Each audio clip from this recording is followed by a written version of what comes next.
Qu'il s'agisse des persécutions que les saints ont à subir, ou qu'il s'agisse des attrapes, des pièges, des séductions que le serpent fait miroiter devant eux, ou qu'il s'agisse encore des épreuves, des revers, des souffrances du peuple de Dieu, souffrances si nombreuses, que nous n'arriverions jamais à en dresser la liste. Tout ce que nous sommes appelés à traverser parce que nous cherchons à marcher avec Dieu et rester fidèles, tout cela n'a qu'un but. Mettre en échec l'objectif suprême. Empêcher cette phalange de vainqueurs de parvenir au trône. D'un côté, du côté de l'adversaire, c'est l'explication de toutes les épreuves. Souffrance, persécution, douleur physique, angoisse. Toutes calculées pour étouffer le témoignage et faire obstacle à cet enlèvement jusqu'au trône. Du côté de Dieu, nous ne sommes pas protégés contre tout cela, parce que Dieu entend que nous vainquions. Et il est impossible d'être vainqueur s'il n'y a pas quelque chose à vaincre. Il y a donc deux côtés, le divin qui fait entrer en ligne la souveraineté de Dieu, et le satanique, le côté de l'obstruction, et de l'obstruction systématique.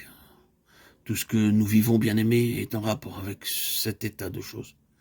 Et le point culminant verra le dragon, dressé, furieux, prêt à engloutir ce corps des vainqueurs qui doit amener la consommation du salut.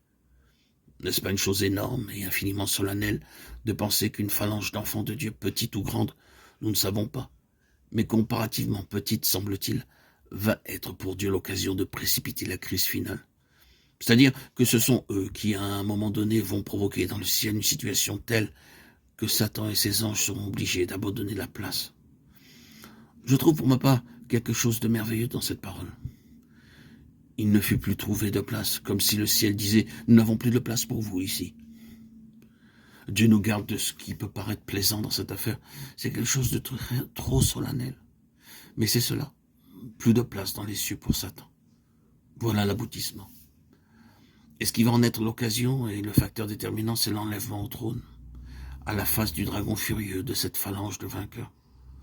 Ils sont entre les mains de Dieu, un instrument pour mettre le point final au vieux régime qui, pendant des milliers d'années, a contredit la pensée originelle de Dieu. Représentez-vous que nous soyons parvenus maintenant à ce temps-là?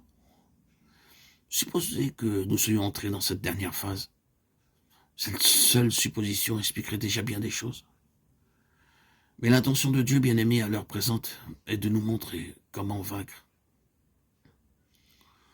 Nous devons savoir comment vaincre. Il le faut. Il faut que nous réalisions quelles sont les armes de la victoire.